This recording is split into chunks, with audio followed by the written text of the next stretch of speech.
The Lord be with you. And with your spirit. A reading from the Holy Gospel according to Matthew. Glory to you, O Lord.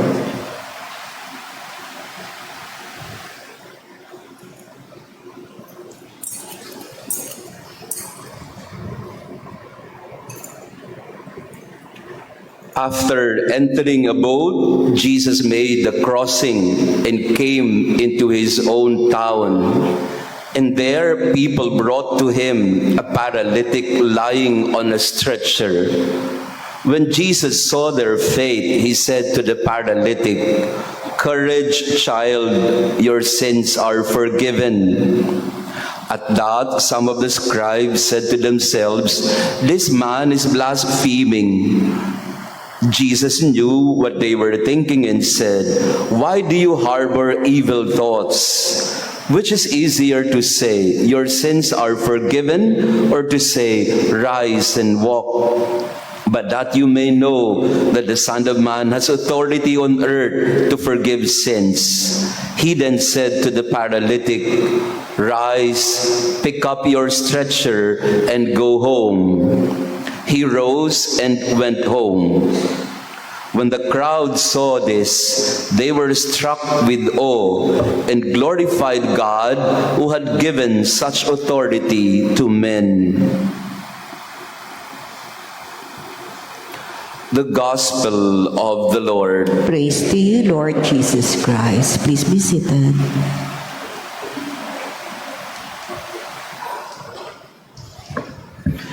Good morning, dear sisters and brothers.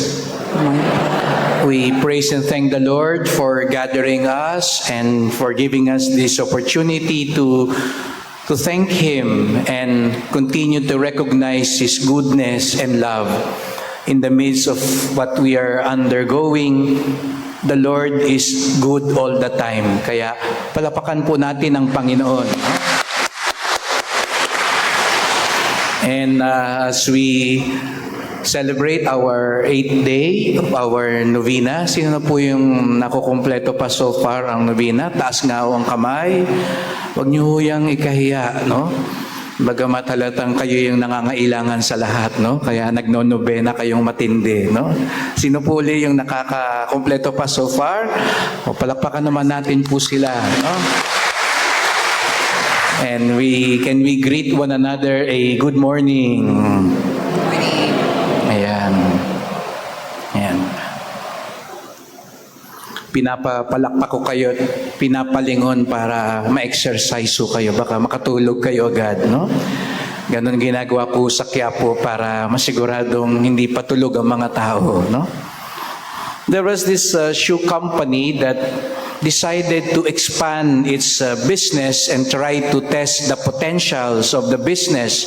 And so they sent two salesmen to a very remote area to see if they could establish their business there. And after a few days, the first salesman called up the office, the main office, and told the boss, "Sir, I'm returning home. Bad news." And the boss asked, "Why?" "I found out nobody here is wearing shoes. Everyone walks barefoot.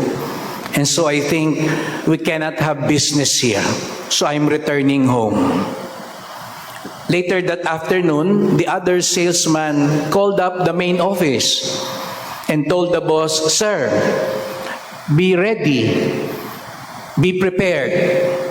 I have good news for you." And the boss asked, "Why?"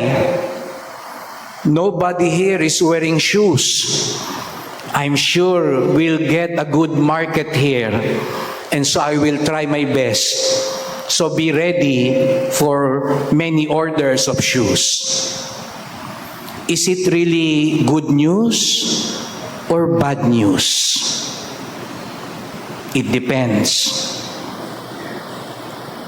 In the first reading today, the prophet Amos was considered bad news by Amaziah and Jeroboam of the kingdom of Israel. If you've been following the first readings the past days, Amos has nothing to say but denounce the wickedness of the kingdom of Israel, the social injustice, especially the exploitation of the poor, the greed of the people, the sins of society.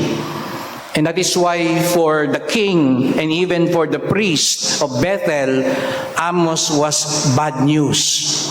Dahil wala na siyang ginawa kundi ipamukha ang kanilang mga kamalian at kasamaan.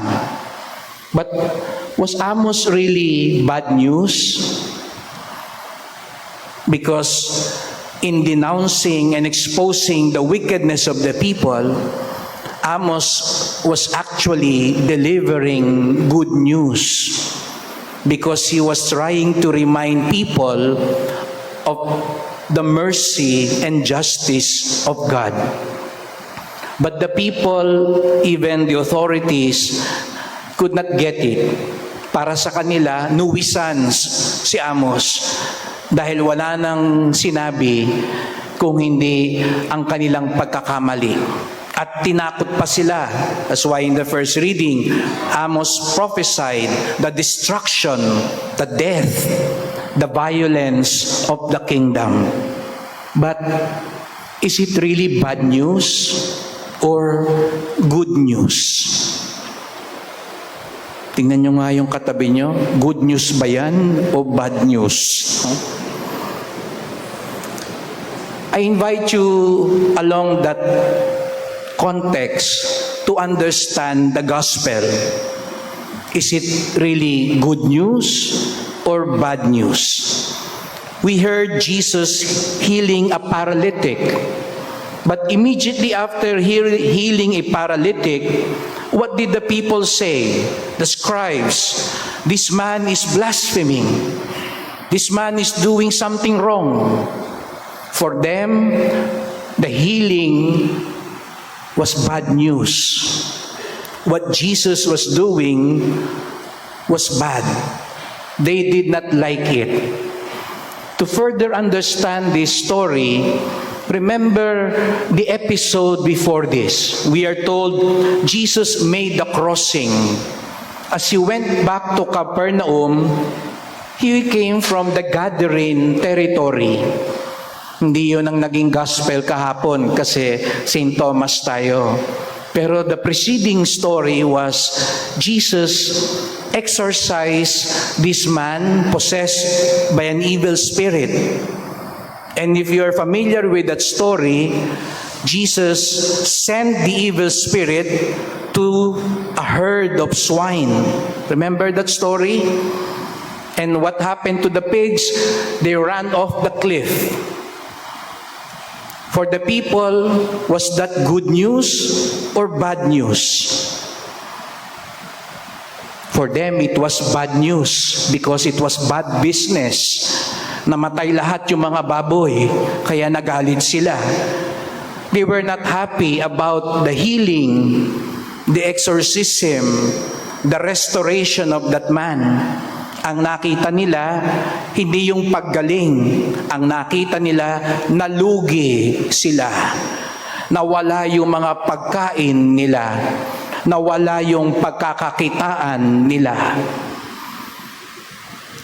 It was deja vu for Jesus. What was supposed to be something good was regarded as bad by the people. Isn't it that pattern continues? Is it really good news or bad news? For us, we consider sometimes good news as bad news. When you tell the truth, for some people, that is bad news. If you preach mercy, sabihin mo, wag na kayong mag-away, wag na kayong magkagulo, magkasundo na lang kayo. For some people, they treat that as bad news. How many times in today's society, what is good is labeled bad? to defend the sanctity and indissolubility of marriage. For some people, that's bad news. Magmuna yung sabihin yan. Maraming magagalit sa'yo. Hindi ka nais-nais yan. Like Amos, to preach justice, to expose the wickedness of society, corruption, injustice, which is supposed to be good news. For some people, that's bad news. Kaya ho ba, di ba, mga kapatid, ikaw na nagsasabi ng totoo, ikaw ang kontrabida. Ikaw na yung nagtutulay para magkasundo, ikaw pa ang masama. Ikaw na ang tumulong, ikaw pa ang hinuhusgahan at inaapi. And the reverse is also very true, happening today. What is bad may also be regarded as good. To eliminate the scoundrels of society, buti nga yan. Mamatay na lang yung mga yan. Mga wala namang kwenta yan sa lipunan. Buti na lang nailigpit na sila. Buti na lang wala na sila. How many times we have to confess we label bad or good the other way around? And look no further. Siguro nung nabalitaan natin, nagkasakit. Yung may utang sa atin na hindi pa nagbabayad, buti nga sa kanya. Good news yun. Nakaganti din tayo. O yung rival mo sa promotion, nagkasakit, minalas, buti nga, ako na ang mapopromote. That's good news to my ears. How many times the misfortune of others can become good news sometimes for us? We should not look further. We should not only look at the politicians and influencers, because in our own ways, we are also like that. Is it really good news or bad news? And it is not easy, dear sisters and brothers, to discern, to discover which is which. Hindi po naman talaga ganun kadali yun para malaman mo kung good news o bad news. When I was told I will go to Quiapo, some people were telling me, good news. Congratulations. Yung iba naman sabi sa akin, bad news, condolence, good luck sa iyo dyan. But I'm sure when Father Jason was told to go to Goretti, that's good news. When Father Dave was told to leave Goretti, I know it's bad news. Good news, bad news. How shall we know? It takes the lens of faith. It takes a trustful heart to discover if it is really good news. We glorify Saint Maria Goretti. We love her, adulate her. But sisters and brothers, I invite you, if you were living during that time, if you were a neighbor of the Goretti family, and you learned the news that this young maiden, there was an attempted rape, and she was murdered, is that good news for you? I'm sure you will all say, kamalas naman ni Maria. Kamalas naman nung pamilya niya. Bad news. Let's admit it. Can we really immediately say her death was good news? Of course not. We look at it as a tragedy, but with the eyes of faith, I'm sure we all know her mother was a witness to the canonization.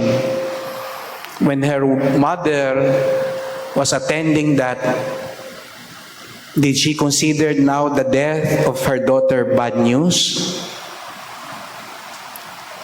Not anymore. It was already good news because her daughter has shown to the world great faith in Jesus. Alessandro, the one who killed her, that was bad news. That was evil. That was a tragedy. But later on, the death of Maria Goretti, the intercession of Maria Goretti turned out good news for him because it became a means to his conversion and salvation. Is it really good news or bad news? Let us pray for that grace. Because be careful, sometimes what you consider good news may actually be bad news.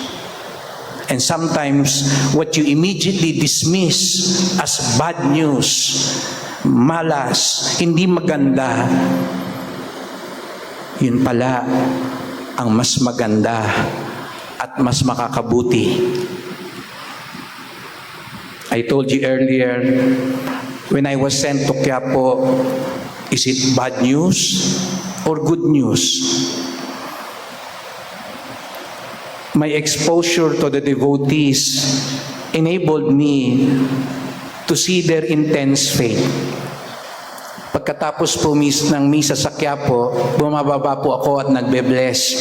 At kadalasan po yan, marami ang lalapit sa akin. Lalapit, sasabihin, Father, birthday ko po, i-bless nyo. Anniversary po namin. Na-approve po yung visa ko. Natanggap po ako sa trabaho. Kaya pag meron pang hinihiling kayong nobena at ni pa na punta ho kayo sa Quiapo. No? Commercial, no? Jason, no? Thursday naman dito, Friday naman ho doon. So, walang competition, no? But I got used to that. When people approach me, all smiles, I'm sure that these people are bringing good news. But I cannot forget this elderly couple. With bright eyes, with smile, they approach me. Akala ko anniversary dahil sanay nga po ako pag may mag-asawang lumapit at nakangiti. Ang bubungat kagad sa akin yan, bless niyo po Father, anniversary po namin. Kaya nung may lumapit pong dalawang matanda, nangiting-ngiti, binungad ko agad, di pa sana nagkasalita, happy anniversary po, i-bless ko po kayo. At ang sagot nila sa akin, nakangiti pa rin, Father, hindi po namin anniversary. Ano pong okasyon? Father, 40th day po nung anak namin. Napahiya po ako, naiba yung mukha ko. Nalungkot po ako, pero sabi niya, hindi ho Father, nagpapasalamat pa rin po kami sa Nazareno. Dahil bagamat hindi nga po siya siguro gumaling, hindi nga po siya siguro nakasurvive, pero nagpapasalamat po kami na kahit papaano, ibinigay siya na mabuting anak sa amin. Kaya bumabalik po kami dito sa Quiapo para magpasalamat sa Kanya sapagkat biniyayaan pa rin niya kami. For some people, that may be bad news, the death of a son.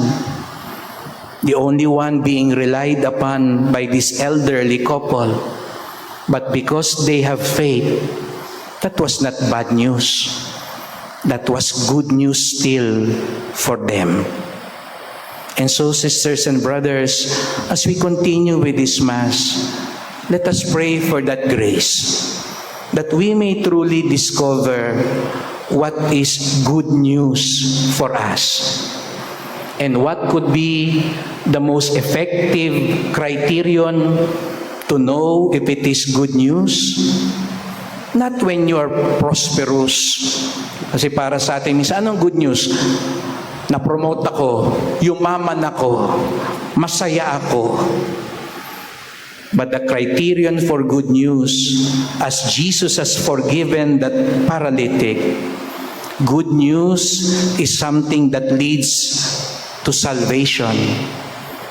Good news is something that leads us to the righteousness of God. Good news is that will help us discover further the mercy of God. Kapag hindi ka nailapit sa kabutihan ng Diyos, kapag hindi mo na-discover pa rin ang awa ng Diyos, kahit gaano pa kaganda yan na nangyayari sa buhay mo, hindi yan good news.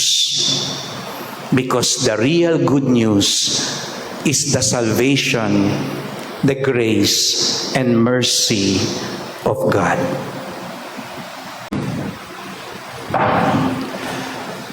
Novena prayer on our 8th day. Lord Jesus, the Holy Mass is our most sublime prayer. Through you, with you, and in you. Just as you nourished Santa Maria Goretti with your most sacred body and blood, grant us, Lord, a great and strong love for you in the Holy Eucharist. Give us true contrition for our sins, that we may be more prepared to receive you in Holy Communion. Amen. We pray for the family. Dearest Father in heaven, bless our family and bless us with new beginnings. Smile upon our parents and surround our children with the soft mantle of your love. Teach every child of ours to follow in your footsteps and to live life in the ways of faith, hope, and charity. We ask this through Christ our Lord. Amen. Amen. In a moment of silence, we pray for the intentions of our family. And we ask the intercession of our patron, Saint Mary Goretti. Strengthened by God's grace, you did not hesitate, even at the age of 12, to sacrifice life itself to defend your virginal purity. Look graciously on the unhappy human race that has strayed far from the path of eternal salvation. Teach us all, especially our youth, the courage and the promptness that will help us avoid anything that could offend Jesus. Obtain for me a great horror of sin, so that I may live a holy life on earth and win eternal glory in heaven. Amen. Our Father, who art in heaven, hallowed be thy name. Thy kingdom come, thy will be done on earth as it is in heaven. Give us this day our daily bread, and forgive us our trespasses, as we forgive those who trespass against us. And lead us not into temptation, but deliver us from evil. Amen. Hail Mary, full of grace, the Lord is with you. Blessed are you among women, and blessed is the fruit of thy womb, Jesus. Holy Mary, Mother of God, pray for us sinners, now and at the hour of our death. Amen. Glory be to the Father, and to the Son, and to the Holy Spirit. As it was in the beginning, is now, and ever shall be, world without end. Amen. Mary, Mother of God, Pray for us. Saint Joseph, Pray for us. Santa Maria Goretti. Pray for us. Please all stand.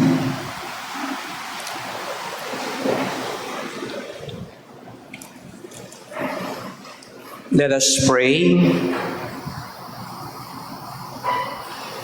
O God, who bestowed on the Blessed Maria Goretti a crown among the saints for her twofold triumph of virginity and martyrdom, grant, we pray, through the power of this sacrament, that bravely overcoming every evil, we may attain the glory of heaven.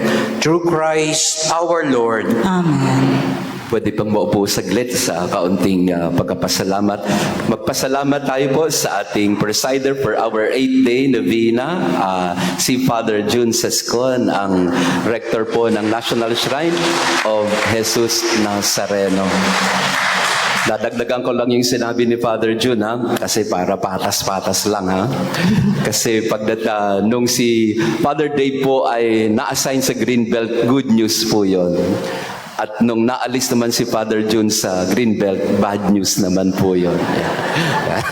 Ayan. So kami po ni Father Dave at Father June ay magkakarugtong ang aming mga assignment. No? Ako po ay napunta dito sa Santa Maria Goretti and I'm very grateful. Kasi Father Dave naman po napunta sa Greenbelt at si Father June naman na galing ng Greenbelt ay nagpunta naman po sa Quiapo. Kaya kami pong mga pari ay ganun po talaga. Ang buhay namin ay walang hanggang pag-aalay at paglilingkod. Kaya tama po yung sinabi ni Father June, ano? Na akala natin bad news, pero sa totoo ay good news pala.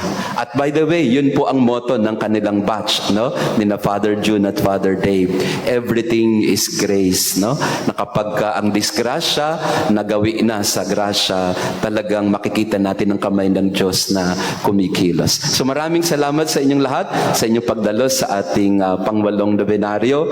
Magkakaroon po tayo ng misa naman sa fiesta with Bishop Ted Bacani at 7 a.m. din po. No? Si Bishop Teodoro Bacani ang kasama natin sa ating fiesta mass at 7 a.m. Sa Saturday po ito, July 6, and then may misa po tayo ng 9, 10:30 at 12:15 at 5 p.m. No?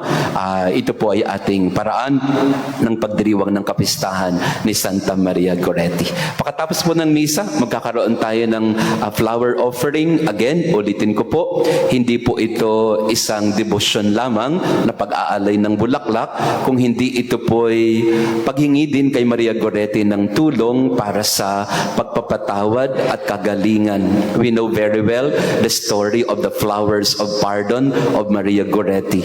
She was stabbed 14 times, but in a dream, she appeared to Alessandro, her attacker, and then gave Alessandro 14 flowers to tell him, I have forgiven you. Kaya po itong mga bulaklak na ito na iaalay natin, gamitin po natin itong paraan para sa kagalingan, no? Both physical, emotional, and psychological as well as spiritual afflictions that we are going through. Let these flowers be our flowers of pardon and forgiveness. So para po magkaroon tayo ng kagalingan sa puso. And after the offering of flowers, magkakaroon tayo ng veneration of the relic of Santa Maria Goretti. No? You can line up after the flower offering and then we can venerate the relic of Santa Maria Goretti, and we ask again for the gift of healing. Once again, we thank our presider, Father June Sescon. Palakpakan po natin siya. Thank you, Father Jason. And seeing all of you, now I understand why for Father Dave and now for Father Jason, Maria Goretti is good news because of the community hungry for the good news, a community willing to accept the mission of God. So advance happy fiesta po sa inyong lahat, and let us pray for one another. The real bad news is what separates us from God. The genuine good news is what brings us closer to holiness, righteousness, and the salvation coming from God. Amen. Amen. Let's all stand for the final. Father June, may iaalay lang kami sa inyong yung little image of Santa Maria Goretti, our little token of appreciation. At ilapit nyo rin kay Jesus Nazareno na sana ang Santa Maria Goretti ay maging national shrine din. Nilalaban po namin ito, Father June, kasi kami lang po ang bukod tanging parokya ni Santa Maria Goretti sa buong Pilipinas, no? Kaya ibibigay natin tong image ni Santa Maria Goretti para dalhin ni Father June kay Jesus Nazareno para maging national shrine din tayo. Ayan. Biro lang po yun. Biro. Huwag niyo po seryosan. So, we give as our token of appreciation this gift of Santa Maria Goretti.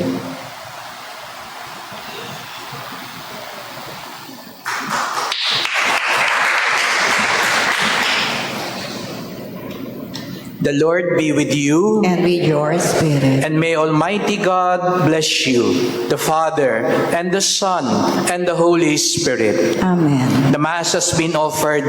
Go, bring with you the good news of our Lord. Thanks be to God.